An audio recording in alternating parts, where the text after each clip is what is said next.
자, 기본 이론 과정 20강 진행하도록 하겠습니다. 자, 여러분 교재 146페이지를 보세요. 자, 우리 교재 2장 부동산 경기변동이론이다 소개되고 있죠. 그래서 이번 시간부터는 이제 경기변동이론 말씀을 좀 드리도록 하겠습니다. 자, 먼저 여러분 계시고 있는 프린트물 있어요. 자, 프린트물 한번 보시죠. 자, 1페이지에 출제 경향이다 나와 있죠. 자, 최근 5개년이 중요하다 그랬습니다. 자, 최근 5년 동안 경기변동이론이다 이 파트에서는 출제가 안 된 적이 딱 한 번 있었어요. 자, 지난 시험에 출제되지 않았습니다. 그래서 대체로 한 문제에서 많게는 두 문제까지 출제된 영역이다 생각하시고, 이처럼 지난 시험에 출제되지 않았기 때문에 여러분실 이번 시험에서는 반드시 출제가 될 것이다 이렇게 예상되는 부분이에요. 그래서 이제 한 문제에서 많게는 두 문제까지 출제가 될 것이다 이렇게 예상이 됩니다. 물론 경기변동이론 이 파트는 굉장히 수월한 부분입니다. 평이한 내용들이 많다는 거예요. 그렇지만 처음 학사 보면 그래도 어렵다라는 거면서 한 두어 번 반복하다 보면 굉장히 평이한 부분이다 느끼실 겁니다. 꼭 여기서는 출제가 되면 맞출 수 있는 그 같은 영역이 돼야 되겠습니다. 자, 다음 2번 보시면 출제 빈도다 소개되고 있죠. 우리 교재는 크게 1절부터 3절까지 세 계절로 구성이 되어 있습니다. 자, 1절은 인플레이션, 자, 2절은 부동산 경기변동, 3절은 거미집이론 이렇게 해서 1절부터 3절까지 구성이 되는데 대체로 중에 동그라미가 어때? 많이 표기가 되어 있습니다. 그 얘기는 뭡니까? 전반적으로 출제가 되어 있는 부분이라서 전반적으로 학습이 좀 돼야 될 부분입니다. 특히 최근에 출제가 많이 되고 있는 거미집 이론의 유형에 대해서는 반드시 정리가 되셔야 된다라는 겁니다. 자, 그리고 이제 다음 페이지 한번 봅시다. 다음 페이지는 수험 전략이다 소개되고 있죠. 읽어보시기 바라겠고, 다음 학습 목표도 한번 읽어보시기 바라겠습니다. 자, 그럼 교재 통해서 하나씩 설명드리도록 하겠습니다. 자, 여러분 교재 147페이지를 보세요. 147페이지는 자, 1절 인플레이션이다 소개되고 있죠. 그래서 1번 챕터 인플레이션의 의의에 대해서 소개되고 있는데 1번 챕터 인플레이션의 의의다 옆에다가는 별표 하나만 해두시기 바라겠습니다. 별표 하나 해두시고요. 148페이지로 넘어갑니다. 148페이지 하다 보시면 양으로 3번 인플레이션의 의의다 나와 있죠. 간단히 용어만 정리하시면 되겠습니다. 근데 우리가 인플레이션 줄여서 인플레 이렇게 표현합니다. 그럼 자, 인플레이션 즉 인플레다 뭐를 믿겠습니까? 물가가 지속적으로 상승하는 현상을 말한다는 겁니다. 따라서 인플레이션은 한마디로 표현하면 물가 상승이다 이렇게 생각하시면 되겠습니다. 그래서 인플레이션 한마디로 표현하면 물가 상승이다 이렇게 보시면 되겠습니다. 자, 그럼 교재 보세요. 자, 양으로 3번 첫 번째로 한번 봅시다. 자, 인플레이션이란 물가 수준이 지속적으로 상승 현상을 말한다는 겁니다. 따라서 물가 상승 이렇게도 간단히 표현한다 이런 유도 의의만 정리하시면 되겠습니다. 다음 페이지 보세요. 자, 149페이지입니다. 상단에 심학습이다 소개되어 있죠. 그래서 이제 용어들이 나와 있는데 이 중에 세 번째 스태그플레이션이다 이 표현이 있습니다. 이걸 정리를 좀 해주셨는데 스태그플레이션이다 이 표현자들은 스태그네이션과 인플레이션 여기에 어때? 합성어다 이렇게 보시면 되겠어요. 이때 스태그네이션이다 이건 모르겠어요. 경기 침체를 의미하는 겁니다. 스태그네이션은 경기 침체다 이렇게 보시면 되겠어요. 그리고 인플레이션이다 이건 우리 배웠죠.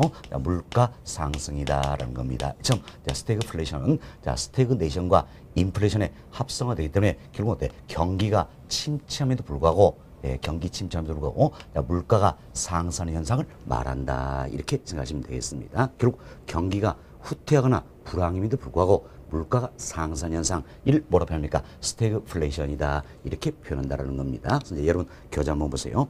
동그란 3번 스태그플레이션이다 나와 있죠. 스태그네이션과 인플레이션을 합성한 신조어다 생각하시고 경기 후퇴나 불황에도 불구하고 물가가 상승하는 상태를 말한다 이렇게 정리가 좀 되시면 되겠습니다. 자, 이 정도 말씀을 드리고요. 다음 2번 챕터로 넘어갑니다. 자, 2번 챕터 보시면 인플레이션의 유형 및 효과다 소개되고 있는데 여기는 별표 2개 해놓으시기 바라겠습니다. 별표 2개 해놓으시고 다음 페이지에 150페이지에요. 양고로 2번 인플레이션 효과다 이 부분만 잘 정리되시면 되겠습니다. 자, 먼저 우리 이런 생각을 해봅시다. 자, 이제 자, 인플레가 심하면 심할수록 자, 인플레는 한마디로 표현하면 물가 상승이라 했죠. 그래서 인플레가 심하면 심할수록 어때요? 물가가 상승한다 할 수 있겠죠. 이처럼 인플레 심할수록 즉 물가가 상승할수록 자, 화폐 가치는 상승할까요? 하락할까요? 하락하겠지요. 화폐 가치는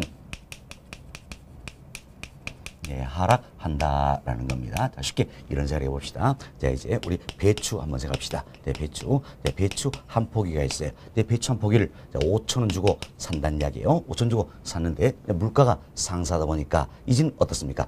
똑같은 배추 한 포기를 사더라도 어때? 10,000원을 줘야 된다라는 겁니다. 자, 그럼 보세요. 이제 과거에는 5,000원 가지면 배추 한 포기를 샀어요. 이제는 5,000원 가지고 배추 한 포기 살 수 있어요, 없어요? 없죠? 10,000원을 줘야 배추 한 포기를 사게 된다라는 겁니다. 그래서 인플레, 즉 물가 상승 인해서 돈의 가치는 어때? 떨어진다 할 수 있겠죠? 그래서 화폐 가치는 하락한다라는 겁니다. 그렇지만 상대적으로 실물 자산의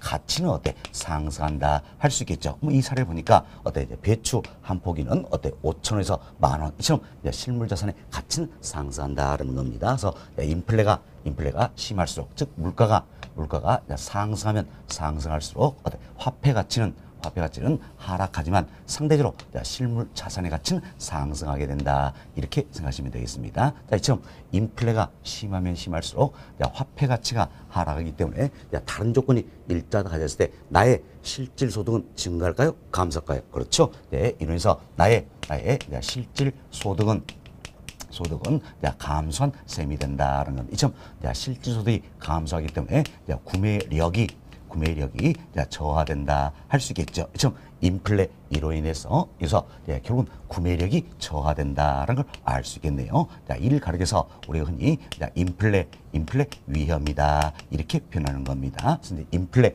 이로 인해서 즉 물가 상승에서 구매력이 저하된다는 겁니다. 이걸서 우리가 인플레 위험이다 이렇게 표현한다 생각하시면 되겠어요. 자, 이 내용이 여름 교재 박스에 들어있는 내용이 되겠습니다. 박스 보세요. 박스 보시면 자, 물가 상승이다. 자, 이는 뭡니까?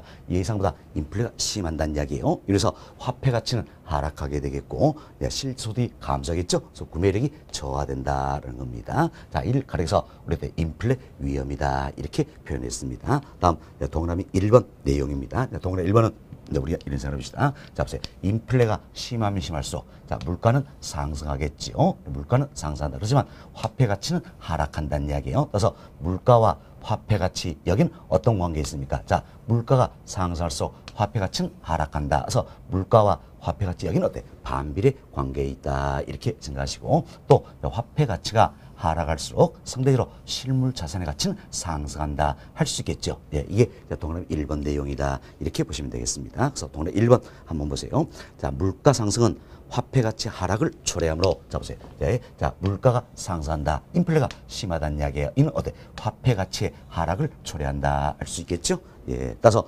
물가와 화폐 가치는 어때? 자, 물가와 화폐 가치는 반비례 관계에 있다는 겁니다. 자, 이처럼 물가 상승으로 화폐 자산의 가치는 하락하나 실물 자산의 가치는 상승하게 된다. 자, 설명드렸죠. 자, 인플레 이로 인해서 화폐 가치는 하락하지만 상대적으로 실물 자산의 가치는 상승한다. 이 두 가지를 지금 비교하고 있다 생각하시면 돼서 동그라미 1번 내용은 자, 먼저 물가와 화폐 가치 이 둘을 어떻습니까? 비교해 있습니다. 비교해서 물가가 상승할수록 화폐 가치는 하락한다. 그래서 물가와 화폐 가치는 어때? 반비례 관계에 있다. 이런 내용이었고 다음은 또 화폐 가치와 실물 자산 가치 이걸 비교했죠. 물가가 상승할수록 인플레이션 할수록 화폐 가치는 하락하지만 상대적으로 실물 자산 가치는 상승한다. 이렇게 이해하시면 되겠습니다. 자, 다음 동그라미 2번 내용이요.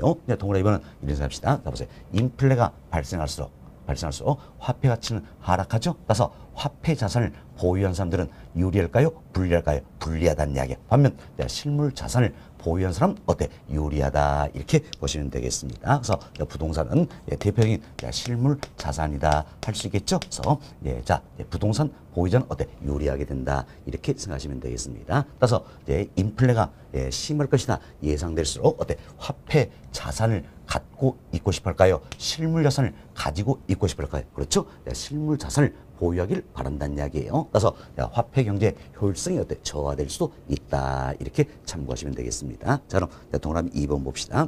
자, 예금이나 채권 등의 화폐 자산 또는 금융 자산 보유자는 어떻습니까? 손해를 보게 되겠지요. 그렇지만 부동산 등 실물 자산 보유자는 어때? 이익을 보게 된다는 겁니다. 따라서 화폐 자산보다 실물 자산을 더욱더 선호하게 되므로 화폐 경제 효율성이 어때? 저하될 수도 있다. 이렇게 보시면 되겠어요. 다음은 동그라미 3번 내용입니다. 동그라미 3번은 저희들이 자 투자론 편에서도 또 말씀을 한번 드릴 건데 여기 보세요. 이제 내가 부동산에 투자한다는 이야기예요. 그럼 내가 부동산 투자했을 때는 인플레가 발생하더라도 화폐 가치는 하락하겠지만 내가 투자한 부동산에 즉 실물자산의 가치는 어때? 상승하게 된다는 겁니다. 자, 부동산의 가치가 상승하기 때문에 부동산 가치 상승분으로 화폐 가치 하락분 이 분을 어때? 이렇게 커버해 볼 수가 있다라는 겁니다. 이처럼 부동산의 가치가 상승해서 화폐 가치 하락분을 어때? 커버해 볼 수 있다. 방어할 수 있다라는 이야기예요. 이때 방어하다 이걸 우리가 어때? 영어로 hedge 이렇게 표현하는 겁니다. hedge. 결국은 부동산에 투자하게 된다면 인플레가 발생하더라도 부동산의 가치가 상승하기 때문에 부동산 가치 상승분으로 화폐 가치 하락분을 방어할 수 있다. 자, 이처럼 인플레 hedge가 가능하다는 이야기예요. 인플레가 가능하기 때문에 결국 어때? 구매력을 보호할 수가 있다라는 겁니다. 구매력을 보호할 수 있다는 거죠. 그래서 여튼 인플레이로부터 벗어날 수가 있다라는 거예요. 이는 부동산 투자의 굉장히 큰 장점 중에 하나다라는 겁니다. 그래서 투자론 편에서 또 한 번 이야기 드리도록 하겠습니다. 최근에 실제로 좀 자주 되고 있는 질문이에요. 자, 그럼 동그라미 3번 봅시다. 자, 부동산을 보유하고 있다면 물가 상승으로 화폐 가치는 하락하지만 실물 자산인 부동산 가치가 상승으로 화폐 가치 하락분을 방어할 수 있다 그랬지요. 즉 인플레이엄에 적절한 대처가 가능하게 된다. 이를 뭐라고 합니까? 인플레 hedge다라는 겁니다. 결국 인플레 hedge가 가능하기 때문에 구매력을 보호할 수 있다. 그래서 인플레 위험에 적절한 대처가 가능하다. 이렇게 보시면 되겠습니다. 다음 동그라미 4번입니다. 동그라미 4번은 이런 사례 봅시다. 고정금리 차입자를 기준합니다. 자, 고정금리를 기준한다. 이렇게 보시면 되겠어요. 이때 고정금리가 적용된다는 이야기예요. 그럼 고정금리가 적용되는데 차입자가 있고 대출자가 있다라는 겁니다. 뭐 쉽게 여러분 이해하세요. 자, 이분은 금융론 편에서 또 말씀을 드리겠지만 자, 고정금리 차입자다. 차입자는 뭡니까? 돈 빌리는 사람이에요. 대출자는 돈 빌려준 사람이다. 그래서 우리나라의 경우에는 은행 등 금융기관이 대출 역할을 담당하고 있다는 겁니다. 그렇죠? 고정금리로 대출이 이루어졌어요. 이때 인플레로 인해서 화폐 가치가 하락하게 되겠지요. 그럼 고정금리 차입자 입장에서는 화폐 하락 때문에 갚아야 될 부담이 줄어든다는 이야기예요. 지금 갚아야 될 부담이 줄어들기 때문에 고정금리 차입자 입장에서는 어떻습니까? 유리하다, 이익이 된다는 겁니다. 반면 대출자 입장에서는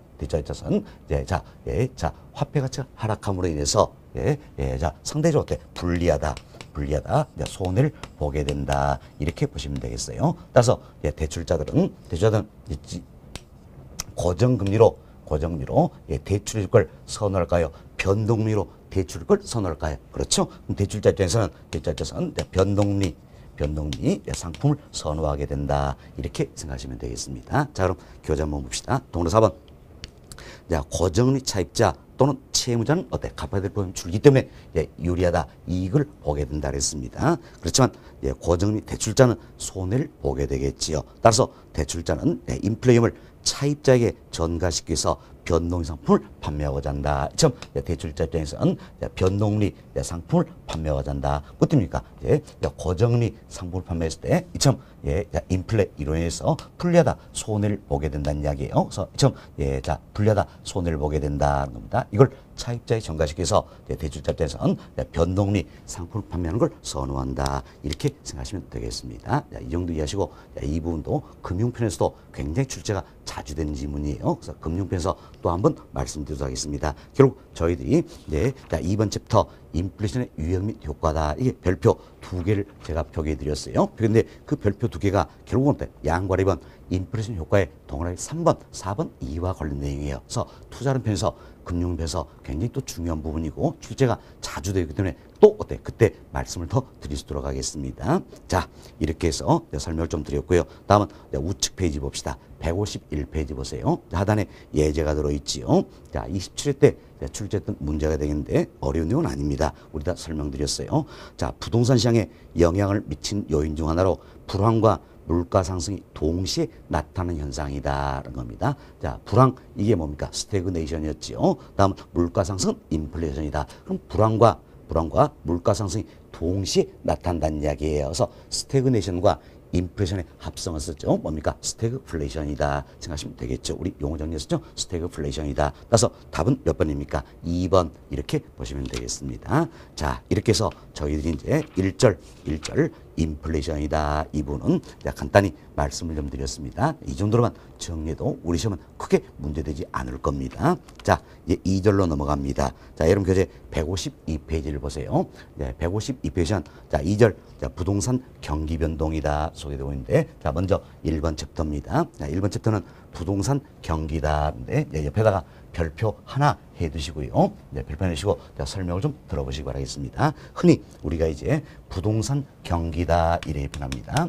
자, 부동산 경기다라고 표현하는데 예, 일반적으로 자, 부동산 경기는 뭐를 말할 것인가? 바로 자, 주거용 예, 부동산의 예, 건축 경기를 의미한다. 이렇게 보시면 되겠어요. 그래서 일반적으로 우리가 표현할 때는 부동산 경기라서는 이처럼 주거용 부동산의 건축 경기를 의미한다라는 겁니다. 아주 오래됐지만 한 번 또 이렇게 말 바꾸게 한 적이 있어요.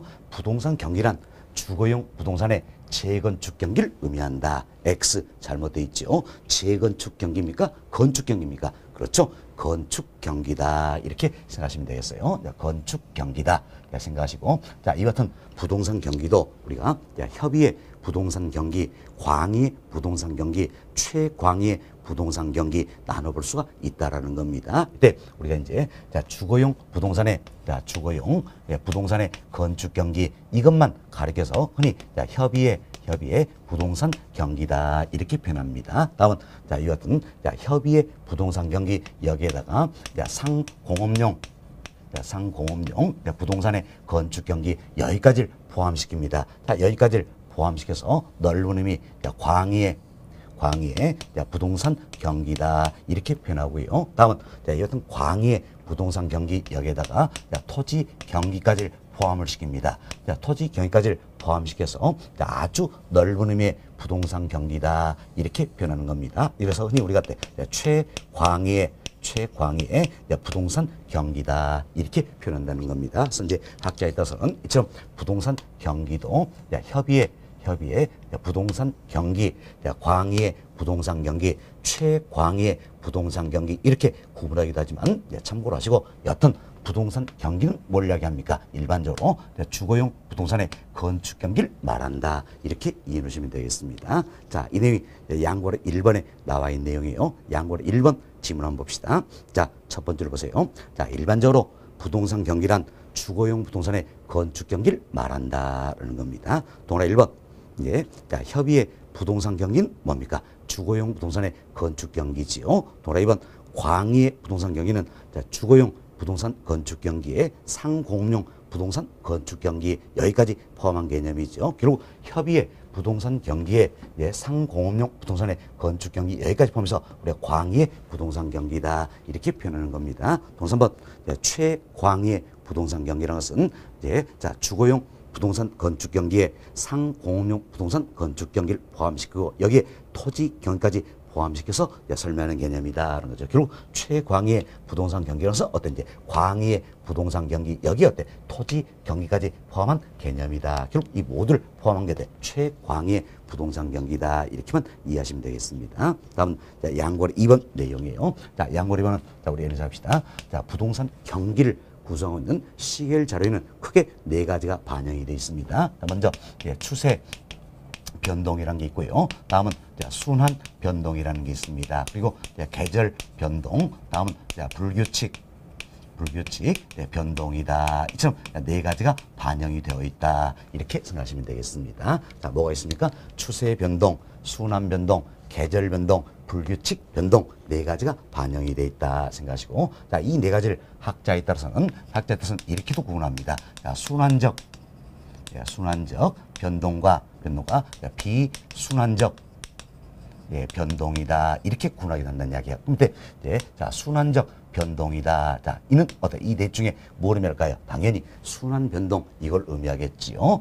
순환 변동을 의미한다 생각하시고 자, 비순환적 변동이다라는 겁니다. 자, 이는 뭘 의미할까? 결국 순환 변동이 아니라는 거죠. 그럼 순환 변동이 아닌 거 뭐가 있습니까? 추세 추세 변동 그리고 계절 변동 불규칙 변동 이걸 모아가지고 비순환적 변동이다 이렇게 학자에 따라서는 설명이 한다. 참고하시고 여튼 부동산 경기를 구성하는 시계일 자료에는 네 가지가 반영이 되어 있죠. 추세 변동, 순환 변동, 계절 변동, 불규칙 변동이다. 여기서 의의를 먼저 이해하셔야 되는 겁니다. 자, 하나씩 살펴드립니다. 자, 추세 변동입니다. 자, 추세 변동에서는 10년 또는 뭐 20년 또는 그 이상의 주기를 지닌다는 이야기예요. 자, 10년, 20년 또는 그 이상의 예를 들어서 뭐 50년이다. 이처럼 10년, 20년 또는 그 이상의 주기를 지니면서 지속적으로 이처럼 상승하거나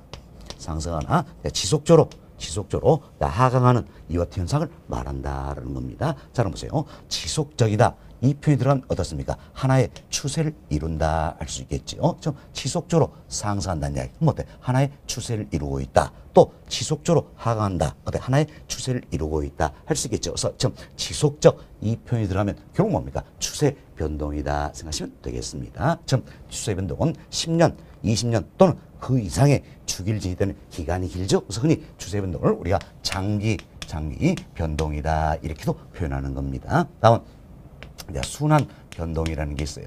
순환 변동에서는 이처럼 추세선이 있죠. 이 추세선을 중심으로 해서 상승, 하강, 이를 반복하는 현상을 가리켜서 우리가 순환 변동이다라고 이야기합니다. 그래서 순환 변동은 결국 추세선을 중심으로 해서 상승 그리고 하강을 반복하는 현상이다 이렇게 생각하시면 되겠습니다. 다음 계절 변동이라는 게 있어요. 계절 변동은 쉽게 계절 탄다는 거에서 매번 그때만 되면 나타나는 현상을 말한다는 겁니다. 그래서 이제 계절 변동은 1년을 주기로 하고 있다. 그래서 매번 그때만 되면 나타나는 현상이 계절 변동이다라는 겁니다. 다음 불규칙 변동이에요. 자, 불규칙 변동은 말 그대로세요. 규칙적이지 못하다는 이야기예요. 그럼 규칙적이지 못하다는 얘기는 특별한 주기가 있어요, 없어요? 없다라는 이야기예요. 없다. 특별한 주기가 없기 때문에 시도 때도 없이 나타날 수가 있다는 이야기. 이 자체가 부동산 경기에 영향을 미치면 이는 불규칙 변동이다 표현을 쓰겠죠. 불규칙 변동은 특별한 주기가 없다. 시도 때도 없이 나타날 수 따라서 다른 말로 우리가 이제 무작위적 변동이다 이렇게 표현하기도 하고 우발적 변동이다 이렇게 표현하기도 합니다. 그래서 우리 시험도 무작위적 변동 이 표현도 자주 나오는 겁니다. 자, 무작위적 변동이다. 그럼 어때? 특별한 주기가 없다. 뭘 이야기합니까? 불규칙 변동을 의미한다 이렇게 생각하시면 되겠습니다. 자, 그럼 우리 몇 가지 예를 한번 들어봅시다. 자, 태풍, 해일, 지진, 화산 폭발 이 같은 자연재해들이 있다는 이야기예요. 자, 이는 특별한 주기가 있을까요? 자, 생각해보세요. 매년 1월 15일만 되면 해일이 일어나는 겁니까? 매년 1월 17일만 되면 화산이 폭발하는 건 아니지요. 이는 특별한 주기가 없다라는 이야기. 그러나 이 자체가 부동산 경기에 영향을 미칠 수가 있다는 겁니다. 그래서 이는 어디에 합니까? 불규칙 변동이다 할 수 있겠습니다. 다음 또 우리 전쟁 한번 생각합시다. 매년 1월 10일만 되면 전쟁이 일어나는 겁니까? 아니라는 이야기예요. 이도 특별한 주기는 없다라는 겁니다. 그렇지만 전쟁 이 자체가 부동산 경기에 영향을 미칠 수가 있다는 겁니다. 이도 어디에 합니까? 불규칙 변동이다라고 보시면 되겠습니다. 다음은 정부의 정책이라든지 규제 이 부분도 잘 계셔야 합니다. 자, 정부가 정책을 시행하는 것도 특별한 주기는 없다는 이야기예요. 자, 보세요. 매년 1월 15일로만 되면 정책 시행합니까? 아니잖아요. 그렇죠? 상황에 따라서 정책을 시행한다는 겁니다. 또 정부가 이제 규제를 강화하거나 완화하는 것도 특별한 주기는 없다라는 이야기. 상황에 따라서 규제를 강화할 수도 있고 또 상황에 따라서 규제를 풀어줄 수도 있다는 이야기. 지금 특별한 주기가 없다라는 이야기예요. 그래서 정부의 정책이나 규제 이 자체가 부동산 경기에 영향을 미친다. 이도 특별한 주기는 없기 때문에 어디에 합니까? 불규칙 변동이다. 즉 무작위적 변동, 우발적 변동에 해당한다. 이렇게 보시면 되겠습니다. 자, 그래서 이제 우리가 추세 변동, 순환 변동, 계절 변동, 불규칙 변동 의미를 다 설명드렸는데 최근 우리 시험에서도 어떤 계절 변동이나 불규칙 변동 이분을 자주 물어봅니다. 그래서 여러분들이 매번 그때만 되면 나타난다. 자, 이는 어때? 계절 변동이 되겠고, 정부의 정책이나 규제 이처럼 특별한 주기가 없다란 이야기예요. 그렇지만 부동산 경기에 영향을 미치더라. 이는 어때? 불규칙 변동이다. 이렇게 해서 계절 변동, 불규칙 변동 잘 구분해 주시기 바라겠습니다. 자, 그럼 여러분 교재 통해서 의 먼저 살펴드립니다. 자, 양고로 2번 봅시다. 152페이지예요. 자, 양고로 2번 보시면 자, 부동산 경기의 구성 요인이다 나와 있죠. 첫 번째를 보세요. 자, 부동산 경기를 구성하는 시계열 자료에는 자, 추세 변동, 자, 다른 말로 우리가 장기 변동이다 표현했죠. 자, 순환 변동, 계절 변동, 불규칙 변동이다. 자, 불규칙 변동은 다른 말로 무작위적 변동, 우발적 변동이다 표현했습니다. 뭐 등의 요인이 포함되어 있다는 겁니다. 자, 이를 순환적 변동과 비순환적 변동으로 구분하기도 한다는 겁니다. 참 순환적 변동, 자, 비순환적 변동 구분하기도 한다는 겁니다. 이때 이제 추세 변동, 계절 변동, 불규칙 변동을 비순환적 변동이란다. 자, 순환적 변동은 결국 뭡니까? 순환 변동 이걸 의미하겠지요. 따라서 나머지 세 가지가 있죠. 추세 변동, 뭐 계절 변동, 불규칙 변동 이를 어때? 비순환적 변동이다. 이렇게 표현한다는 겁니다. 자, 다음 편과로 1번 봅시다. 자, 첫 번째 줄이에요. 경제 성장이나 인구 증가, 뭐 끝부분 뭐 등에 따라 약 10년, 20년 또는 그 이상의 주기를 지니면서 상승 또는 하강 방향으로 꾸준히 움직이는 변동이다. 이처럼 상승 또는 하강 방향으로 꾸준히 움직인다. 자, 지속적으로 움직인다라는 겁니다. 자, 이를 뭡니까? 추세 변동이다 표현하지요. 그럴 추세 변동을 장기 변동이라고도 한다라는 겁니다. 다음 편과로 2번 봅시다. 첫 번째 그 부분 보세요. 자, 추세선을 중심으로 상승과 하강을 반복하여 완만한 진폭을 보이는 것을 말한다는 겁니다. 이처럼 이 같은 추세선을 중심으로 해서 상승 그리고 하강을 반복한다라는 겁니다. 자, 상승 하강을 반복한다 해서 완만한 진폭을 보인다. 이걸 어떻게 우리가 순환 변동이다 이렇게 이야기했지요. 자, 다음 페이지 봅시다. 평균 3번. 첫 번째 중간쯤 보세요. 자, 거의 매년 반복적으로 발생하는 단기적인 변동을 말한다. 자, 매년 그때만 되면 나타난다는 이야기예요. 그래서 1년 주기로 하고 있다. 이게 어때? 계절 변동이다 생각하시면 되겠지요. 다음 편고로 4번입니다. 자, 태풍, 뭐 해일, 지진, 화산, 폭발 같은 천재지변, 즉 자연재해 되겠지요. 자, 전쟁, 파업 등의 돌발적 우연적 요인이나 정부의 정책 등의 변화에 야기되는 변동이다. 참 특별한 주기가 없으며 비반복적이고 초단기적인 변동을 말한다. 이게 뭡니까? 불규칙 변동이다. 이렇게 보시면 되겠어요. 결국 불규칙 변동은 규칙적이 못하다 그랬죠? 특별한 주기가 있어요, 없어요? 없다는 얘기야. 또 어때? 비반복적이다. 그 이야기지요. 초단기적 변동을 말한다. 자, 이런 불규칙 변동을 무작위적 변동, 우발적 변동이라고도 한다는 겁니다. 자, 이렇게 해서 저희들이 이제 용어 설명을 다 드렸어요. 다 드렸고, 여러 가지 사례를 통해서 추세 변동에 해당이 되는 건지, 순환 변동에 해당이 되는 건지, 계절 변동에 해당이 되는 건지, 불규칙 변동에 해당되는 건지 구별이 좀 되셔야 되겠다라는 겁니다. 그럼 자, 다시 우리가 이제 사례들 한번 살펴보도록 하겠습니다. 그래서 다시 좌측 페이지로 돌아갑니다. 152페이지 보세요. 152페이지 편과로 1번 여기에 동그라미 1번 한번 봅시다. 찾으셨나요? 예, 자, 동그라미 1번 보시면 자, 152페이지 편과로 1번에 동그라미 1번 한번 보세요. 자, 신개발이나 재개발 등으로 하여 50년 또는 그 이상의 주기를 가지고 부동산 경기에 영향을 미치는 현상이다. 자, 보세요. 50년 또는 그 이상의 주기를 간다 그랬죠? 기간이 길다는 이야기예요. 이는 뭘 뜻합니까? 결국은 장기 변동, 자, 추세 변동이다. 이렇게 생각하시면 되겠습니다. 장기 변동, 추세 변동이다라는 거죠. 동그라미 2번 보세요. 자, 경제 성장으로 건축 허량이 지속적으로 증가하는 현상이다. 참 경제 성장으로서 건축 허량이 지속적으로 증가한다는 이야기예요. 그럼 지속적 이 표현 나왔죠. 제가 지속적으로 증가하니까 하나의 어때 추세를 이룬다 할 수 있겠죠. 따라서 이 뭡니까? 추세 변동이다. 이렇게 생각하시면 되겠습니다. 자, 다음 이제 그 아래 편거로 2번에 동그라미 1번 봅시다. 자, 건축 허량의 전년 동기 대비 증가율이 지난 5월을 정점으로 하여 후퇴기로 접어드는 현상이다라는 거죠. 자, 지난 이제 5월에 정점을 찍었다는 이야기예요. 찍고 어때? 후퇴기로 접어든다. 그럼 그동안 상승했다는 이야기죠. 그래서 정점 찍고 이제는 어떻습니까? 하강한다 할 수 있겠죠. 그럼 결국 상승, 하강을 반복한다는 이야기예요. 즉, 상승, 하강을 반복하는 현상이다. 이는 뭡니까? 순환 변동의 사례가 된다. 이렇게 이해하시면 되겠습니다. 자, 다음 페이지 편과 3번에 동그라미 1번 봅시다. 자, 대학교 근처에 임대택이 방학을 주기로 공실이 높아진 현상이다라는 겁니다. 자, 보세요. 방학만 되면 공실이 높아지라는 이야기야. 그럼 매번 그때만 되면 나타나는 현상이다. 자, 이는 어디다 합니까? 1년을 주기한다. 계절 변동에 해당이 된다. 이렇게 보시면 되겠습니다. 다음 동그라미 2번 보세요. 자, 봄이나 가을에 반복적으로 주택거래가 증가하는 현상이 있다라는 이야기야. 봄만 되면 주택거래가 증가하더라. 가을만 되면 주택거래가 증가하더라라는 겁니다. 매번 그때만 되면 나타나는 현상이다. 이도 어디에 포함됩니까? 계절 변동에 예가 된다. 이렇게 보시면 되겠어요. 사실 동그라미 2번에는 봄이나 가을에 반복적으로 주택거래가 증가하는 현상이다. 이도 우리 시험에 출제된 사례여서 제가 넣어드렸습니다. 현실적으로는 어때? 이제 봄 되기 이전에 가을 되기 이전에 오히려 어때? 거래가 더 많이 이루어진 게 현실이에요. 뭐 때문입니까? 애들 학교 때문이지요. 그래서 겨울방학, 여름방학 이때 어떻습니까? 거래가 더 많이 이루는 게 현실이다. 참고하시고 어떤 이 집만 우리가 놓고 온다면 매번 그때만 되면 나타나는 현상이니까 어디에 포함됩니까? 계절 변동의 사례가 된다. 이렇게 보시면 되겠습니다. 다음 동그라미 3번 봅시다. 자, 매년 12월에 건축 활용이 다른 달에 비해서 줄어드는 현상이다. 그런데 자 보세요.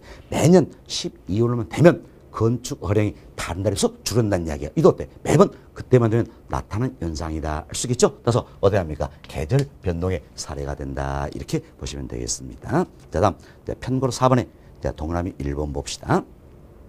자, 2005년 정부의 8.3.1 부동산 대책 같은 외부 충격으로 인하여 부동산 경기가 하강하는 현상이다. 그런데 자, 정부의 8.3.1 부동산 대책이다. 이건 결국 뭡니까? 정부의 정책이 될 수 있겠죠. 정책 이 자체가 부동산 경기에 영향을 미친다는 이야기. 그럼 정책은 특별한 주기가 없는 거죠. 따라서 어디 합니까? 불규칙 변동이다. 또는 무작위적 변동, 우발적 변동이다. 이렇게 생각하시면 되겠습니다. 자, 다음 동그라미 3번 한번 봅시다. 3번. 자, 2017년입니다. 지난해 정부의 8.2 부동산 대책이 있었죠. 참, 정부의 8.2 부동산 대책 같은 외부 충격을 하여 부동산 경기가 하강하는 현상이 있다. 이도 마찬가지겠네요. 정부의 8.2 부동산 대책이다. 이건 결국 뭡니까? 정부의 정책이지요. 그럼 정부의 정책은 특별한 주기가 없다라는 이야기예요. 이 자체가 부동산 경기에 영향을 어디다 합니까? 불규칙 변동의 사례가 된다. 이렇게 보시면 되겠습니다. 자, 다음 동그라미 4번 봅시다. 자, 총 부채 상환 비율이다. 흔히 우리가 DTI 변화인데 DTI 규제 완화 후 주택 거래가 증가한 현상이다. 자, DTI 규제를 풀어주니까 주택 거래가 증가하더란 이야기예요. 참 규제를 풀어준 것도 특별한 주기는 없는 거지요. 따라서 이 자체가 부동산에 영향을 미치는 어디 합니까? 불규칙 변동이다. 이렇게 생각하시면 되겠습니다. 다음 동그라미 5번 봅시다.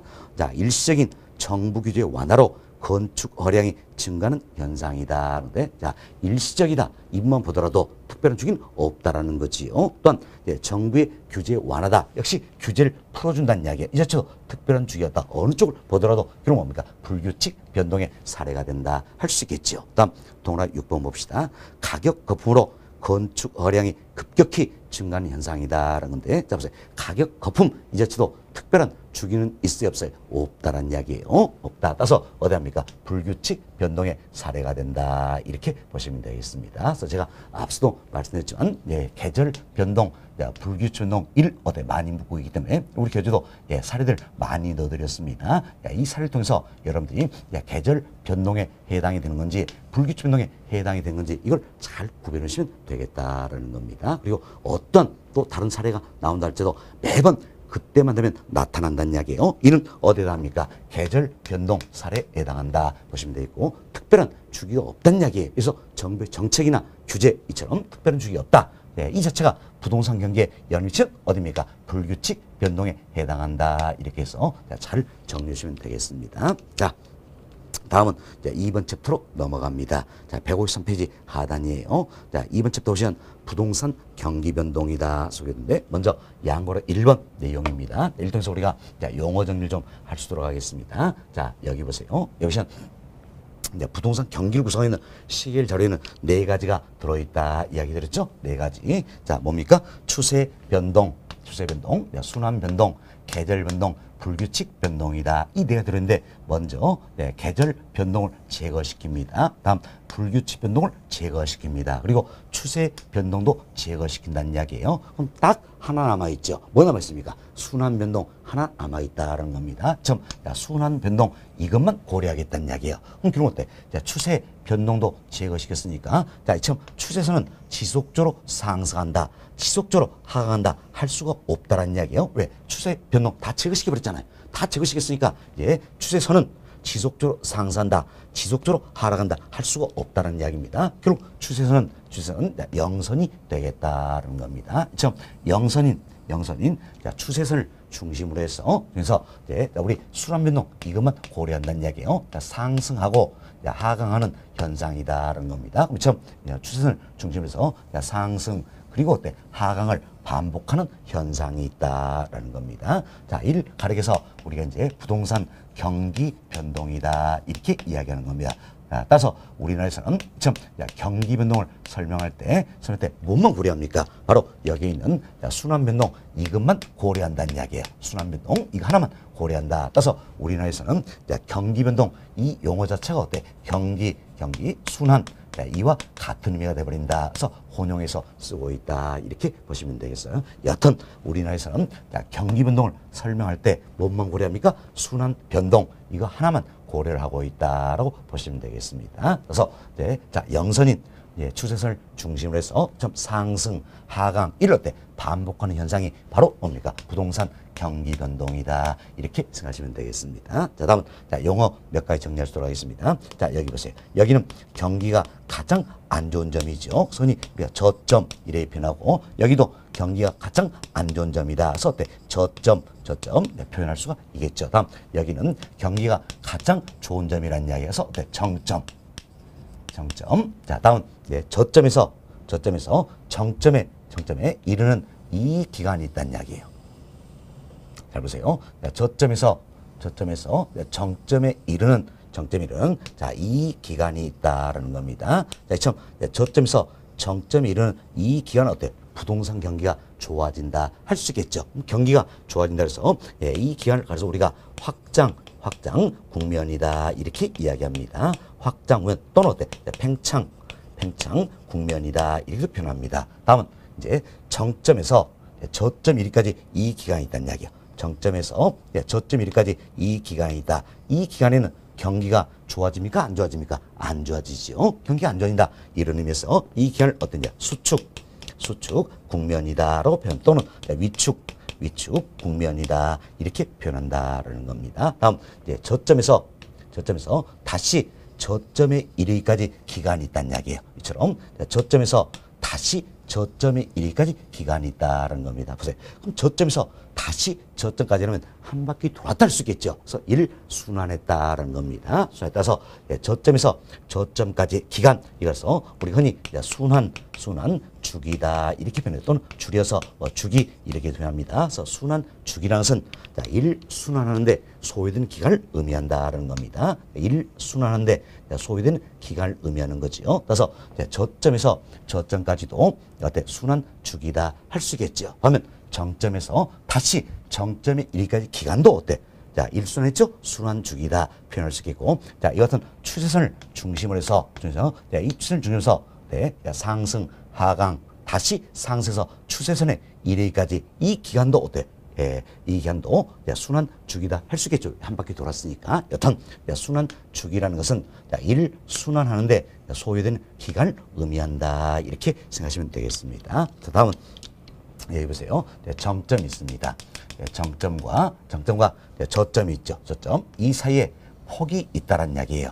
이 사이에 폭이 있다. 그래서 정점과 저점 이 사이에 폭이 있다. 이 폭을 가리켜서 우리가 순환 진폭이다 이렇게 이야기합니다. 줄여서 이분도 진폭 이렇게 표현하게 된다는 겁니다. 그래서 여러분들이 용어를 좀 구별하셔야 되겠는데, 순환 주긴 뭘 뜻합니까? 일 순환하는데 소요되는 기간을 말한다는 겁니다. 그리고 순환 진폭은 뭡니까? 정점과 정점과 저점 사이에 어떻습니까? 폭을 말하는 것이다. 이렇게 보시면 되겠습니다. 이렇게 해서 용어를 잘 정리해 주시기 바랍니다. 자, 이제 여기까지 말씀드리고 여러분 교재 한 번 더 살펴드립니다.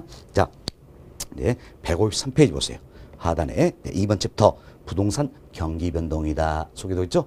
별표 2개 해놓으시기 바랍니다. 별표 2개 해놓으시고 양고래 1번입니다.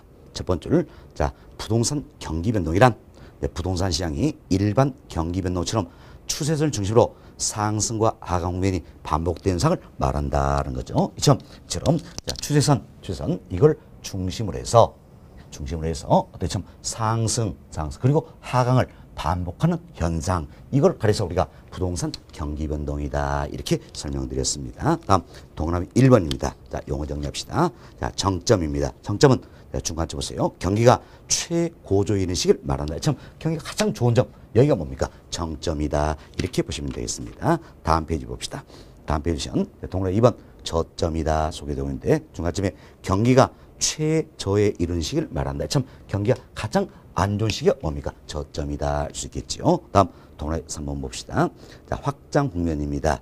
자, 저점에서 정점에 이르는 기간을 말하며 이처럼 저점에서 정점에 이르기까지 이 기간이 뭡니까? 경기 좋아진다서 확장 국면이다 표현할 수 있겠죠. 예, 이를 어때? 팽창 국면이다 이렇게도 표현하기도 한다는 겁니다. 다음 동그라미 4번입니다. 4번은 정점에서 저점에 이르기까지 기간이지요. 이를 뭐랍니까? 수축 국면이란다 또는 위축 국면이란다 이렇게 보시면 되겠습니다. 동그라미 5번 자 이를 순환하는데 소요된 기간이다. 이게 뭡니까? 순환 주기다 할 수 있겠지요. 그래서 이제 정점에서 정점까지 기간도 순환 주기가 되겠고 저점에서 저점까지 기간도 어때? 순환 주기다 할 수 있겠죠. 여튼 이를 순환데 소요되는 기간을 뭡니까? 순환 주기란다는 겁니다. 다음 동그라미 6번 정점과 저점 사이의 폭이 바로 뭡니까? 순환 진폭이다. 이렇게 용어 설명 다 드렸던 내용입니다. 그리고 이 그림이 여러분 교재 박스에 들어있는 내용이죠.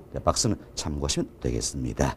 자 이렇게 해서 부동산 경기 변동의 우위 이야기 드렸고요. 자 다음은 양괄 2번 부동산 경기 변동의 특징이다 소개되는데 자 부동산 경기는요 일반 경기 변동과 다른 몇 가지 특징이 있다라는 겁니다. 여기에 대해서 이야기를 좀 해주도록 하겠습니다. 먼저 편괄 1번 내용이 되겠는데 자 부동산 경기는 지역별로 유형별로 달리 나타난다라는 겁니다. 지역별, 유형별로 달리 나타나는 경향이 있다라는 이야기예요. 경향이 있다. 자, 우리 한번 생각해 봅시다. 자, 이제 강남의 부동산 경기와 구로의 부동산 경기는 항상 같습니까? 다를 수 있습니까? 다를 수 있다는 이야기. 사실 부동산 시장은 지역적 시장이잖아요. 지금 시장이 지역적으로 형성이 되기 때문에 결국 지역별로 부동산 경기는 다를 수가 있다라는 겁니다. 다음은 이제 구로 내에서도 주거용 부동산과 상업용 부동산의 경기는 항상 같습니까? 다를 수 있는 겁니까? 다를 수 있다라는 이야기예요. 다를 수 있다. 지역별, 유형별로 부동산 경기는 달리 나타나는 경향이 있다라는 겁니다. 따라서 전체적인 부동산 경기라는 것은 이처럼 전체적인 부동산 경기라는 것은 지역별, 유형별, 특수분별 부동산 경기의 가중 평균치의 성격을 지니게 된다는 겁니다. 참 가중 평균치의 성격을 지니기 때문에 일반 경기에 후행한다 보는 게 통설이다라는 겁니다. 후행은 이렇게 생각하세요. 일반 경기가 이렇게 움직이면 부동산 경기는 어떻습니까? 후행 뒤따라 간다라는 이야기예요. 뒤따라 간다서 후행한다 보는 게 통설입니다. 그렇지만 경우에 따라서는 어떤지 선행할 수도 있고 다음은 병행할 수도 있고 역행할 수도 있고 때에 따라서 독립적일 수도 있다라는 겁니다. 자, 선행한다는 얘기는 부동산 경기가 이처럼 일반 경기보다 앞서간다 그 이야기 되겠지요.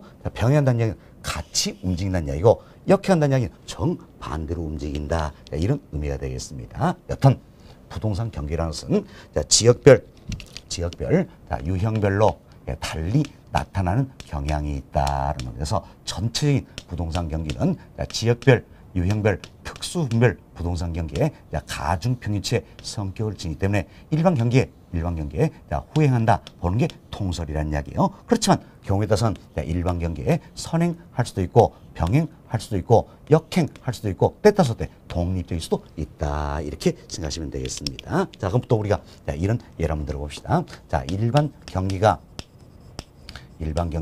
아주 좋다는 이야기예요. 그럼 일반 경기가 좋았을 때 기업들도 자금의 수를 늘리려겠지요. 그래서 투자하고자 한다는 이야기예요. 그럼 개인들도 자금의 수를 늘려서 투자하고자 한다는 겁니다. 그럼 기업들은 주로 어디에 투자합니까? 자, 상공업용 부동산에 투자한다는 겁니다. 우리 개인들은 주로 어디에 투자합니까? 주거용 부동산에 투자한다 할 수 있겠지요. 그럼 자, 돈 빌려주는 은행 입장에서는 기업들에게 더 많이 빌려줄까요? 개인들에게 더 많이 빌려줄까요? 당연히 기업들에게 더 많이 빌려주죠. 왜? 개인들은 주로 주거용선에 투자를 하게 되는데 주택담보대출 금리가 워낙 낮다는 이야기예요. 그렇죠? 대출이 워낙 낮기 때문에 주로 이제 기업들에게 더 많이 빌려준다. 그럼 기업들은 대출을 많이 받아서 즉 자금수를 늘려서 그래서 상공업용 부동산에 투자를 하게 된다. 그래서 상공업용 부동산에는 투자가 활성화되겠죠. 그래서 상공업용 부동산 경기는 좋아진다는 이야기예요. 반면 주거용 부동산 때 투자가 위축되겠죠. 그래서 주거용 부동산의 경기는 안 좋아진다. 이렇게 보시면 되겠어요. 자, 이처럼 상공업용 부동산 경기는 일반 경기와 같이 움직인다는 이야기예요. 같이 움직인다. 그래서 동시 순환하는 경향이 있다는 겁니다. 자, 이걸 우리가 병행한다 표현할 수 있겠죠? 병행한다는 겁니다. 반면 주거용 부동산 경기는 어떻습니까? 일반 경기와 반대로 움직인다는 이야기예요. 반대로 움직인다서 역순환하는 경향이 있다는 겁니다. 이게 이제 역행이 되겠죠. 역행하는 경향이 있다는 겁니다. 이도 항상 이런 것만은 아니에요. 자, 이와 같은 경향이 있다. 이렇게 생각하시면 되겠습니다. 여튼 상공업용 부동산 경기는 일반 경기와 동시 순환한다, 평행한다. 주거용 부동산 경기는 일반 경기와 역순환한다, 역행한다. 이와 같은 경향이 있다. 이렇게 생각하시면 되겠습니다. 자, 이 내용이 편고라 1번에 나와 있는 내용이다 생각하시고 교재 한번 살펴드립니다. 편고라 1번 보세요. 먼저 지역적이며 개별적인 현상이다 할 수 있겠지요. 동그라 1번 부동산 경기는 도시별로 다르게 변동할 수가 있다는 겁니다. 쉽게 이 생각하세요. 서울과 부산의 부동산 경기는 같습니까? 다를 수 있습니까? 다를 수 있다는 이야기예요. 다를 수 있다.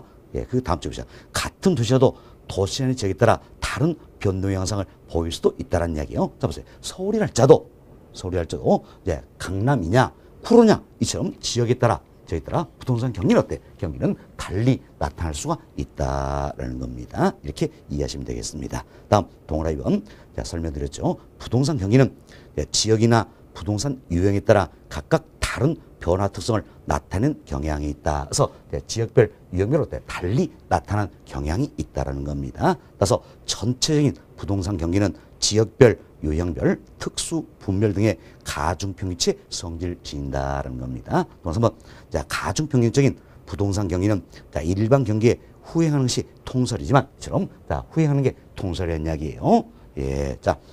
일반 경기에 선행할 수도 있고 병행할 수도 있고 역행할 수도 있고 때에 따라서 독립적일 수도 있다는 겁니다. 다음 동그라미 4번 봅시다. 상공업용 부동산의 건축 경기는 그 아래줄 일반 경기와 동시순환적이다. 자, 우리 설명했죠? 상공업용은 일반 경기와 동시순환한다는 겁니다. 다음 주거용 부동산 경기는 그 아래줄 끝부분 일반 경기의 역순환적이다. 자, 주거용사는 일반 경기와 역순환한다는 이도 항상 이런 것만 아니라 그랬죠? 이러한 경향이 있다. 이렇게 생각하시면 되겠습니다. 자, 이제 편고로 1번 이야기 드렸고요. 다음은 편고로 2번 내용입니다. 편고로 2번은 이 순환주기 이걸 비교하는 부분이에요. 순환주기 이걸 비교해 보자라는 겁니다. 그래서 이제 1순환대 소요된 기간을 우리가 순환주기다 이렇게 이야기 드렸지요. 그래서 부동산 경기 관련된 대표적인 순환주기 학설이 바로 한센 순환입니다. 한센 순환이다. 한센이는 학자가 발견해서 한센이다 이름을 붙여놓은 겁니다. 한센 순환이다. 학자 이름 전혀 중요성 없습니다. 자, 한센 순환이다. 한센 순환 여기한다면 1순환대 소요된 기간이 약 17에서 18년 정도다 이렇게 보이는 겁니다. 몇 년입니까? 약 17에서 18년 정도다. 이렇게 생각하시면 되겠습니다. 다음은 자, 일반 경기입니다. 자, 일반 경기 관련된 자, 순환주기 학설도 굉장히 많습니다. 왜냐하면 그 중에 이제 우리 흔히 자, 주순환이다라고 표현하는 게 있어요. 주순환 표현하는 건데 이게 이제 바로 주글라란 학자에서 발견된 주글라 순환이다라고 보시면 되겠어요. 그럼 이것은 주글라 순환 이걸 흔히 우리가 주순환이다 이야기하는데 여기 나면 일수인데 소요기간 약 8에서 10년 정도다라는 겁니다. 다음 일반 경기에 장기 순환이라는 게 있습니다.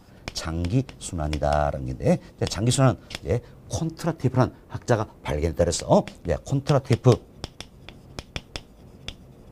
순환이다 이렇게 이야기하는 겁니다. 하여튼 이름도 어렵습니다. 콘트라티프 그것도 제일 길죠. 그래서 장기 그래서 콘트라티프 순환 이게 이제 장기 순환입니다. 그럼 하여튼 장기 순환 여기에 나면 일수인데 소요된 기간이 약 50에서 60년 정도 소요된다 이렇게 보고 있다는 겁니다. 자 그럼 우리가 이제 이걸 비교하시면 되겠는데 다른 특별한 가정이 없다면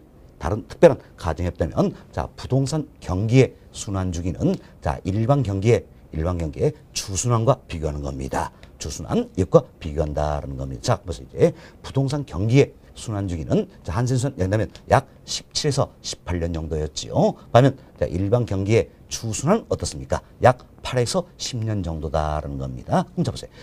자, 8에서 10년 정도니까 결국은 부동산 경기의 순환 주기가 어때? 더 길잖아요. 몇 배 정도? 약 2배 정도 길다라는 겁니다. 그래서 부동산 경기의 순환 주기는 일반 경기의 순환 주기 여기에 비해서 약 2배 정도 길다 이렇게 보시면 되겠습니다. 물론 이제 자 일반 경기의 장기 순환 여기와 비교한다면 자 부동산 경기의 순환 주기는 어떻습니까? 오히려 짧다라는 거지요.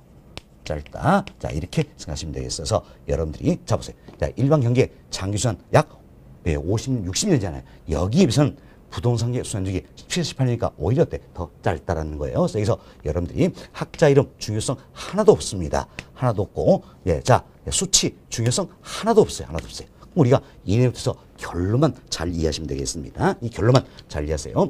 자, 부동산 경기의 순환주기는 일반 경기의 순환주기에 비해서 약 2배 정도 길다라는 이야기예요. 그렇지만 일반 경기의 장기 순환 여기에 비해서는 어떻습니까? 오히려 부동산 경기의 순환 주기는 어때? 짧다.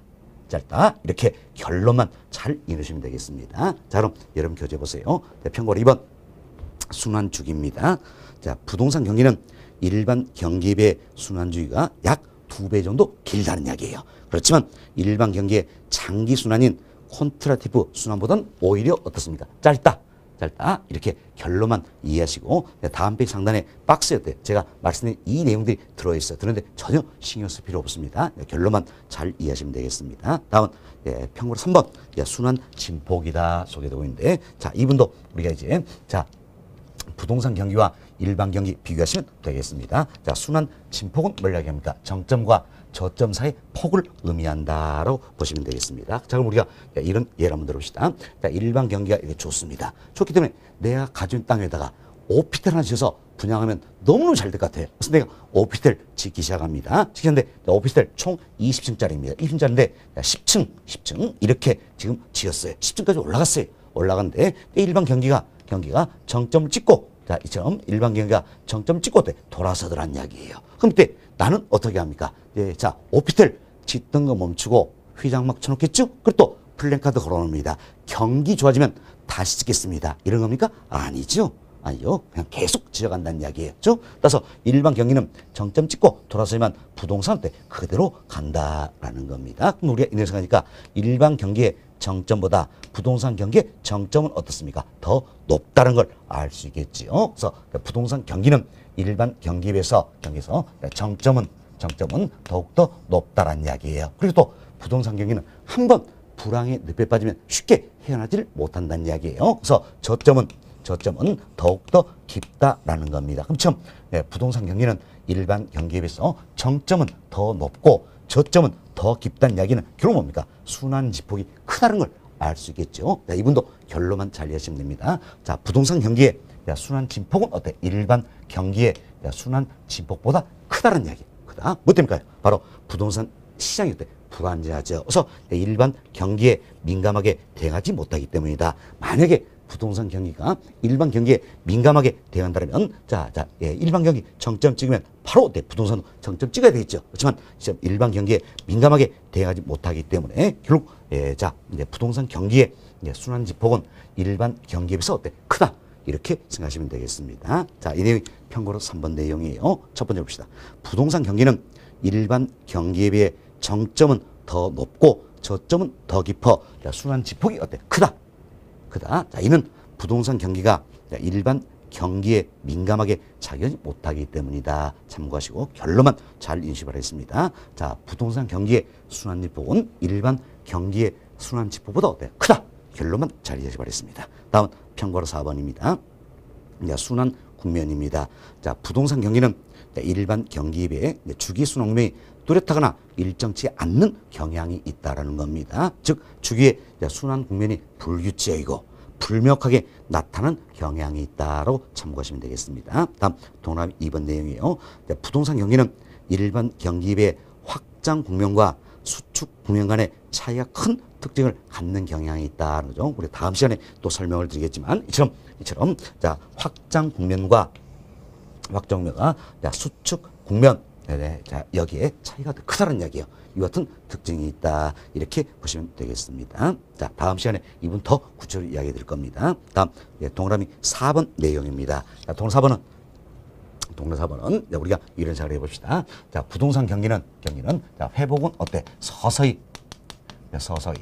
이루어진 경향이 있습니다. 그렇지만 후퇴는 급격히 이루어지는 경향이 있다라는 겁니다. 그래서 회복은 좀 서서히 이루어진다. 정점 찍고 후퇴는 급격히 이루어진 경향이 있다. 따라서 저점에서 정점에 이르는 기간은 길다라는 이야기예요. 그러나 정점에서 저점에 이르는 기간은 어떻습니까? 상대적으로 짧다. 이와 같은 경향이 있다. 이렇게 생각하시면 되겠습니다. 그럼 결국은 대칭적입니까? 비대칭적입니까? 비대칭적이라서 경기순환에 비대칭성이 있다. 이렇게 생각하시면 되겠습니다. 자, 그럼 동그라미 4번 보세요. 부동산 경기는 일반 경기에 비해 회복은 느리나 후퇴는 빠른 경향이 있다. 참 회복은 느리다. 서서히 이룬다는 이야기예요. 후퇴는 빠르다. 급격히 이루어진 경향이 있다는 겁니다. 그래서 저점에서 정점에 이르는 기간은 길다란 이야기죠. 길다. 다음 정점에서 저점 이르는 기간은 짧다란 이야기예요. 이를 경기순환의 비대칭이라 한다. 결국 경기순환의 비대칭성이 있다. 이렇게 보시면 되겠습니다.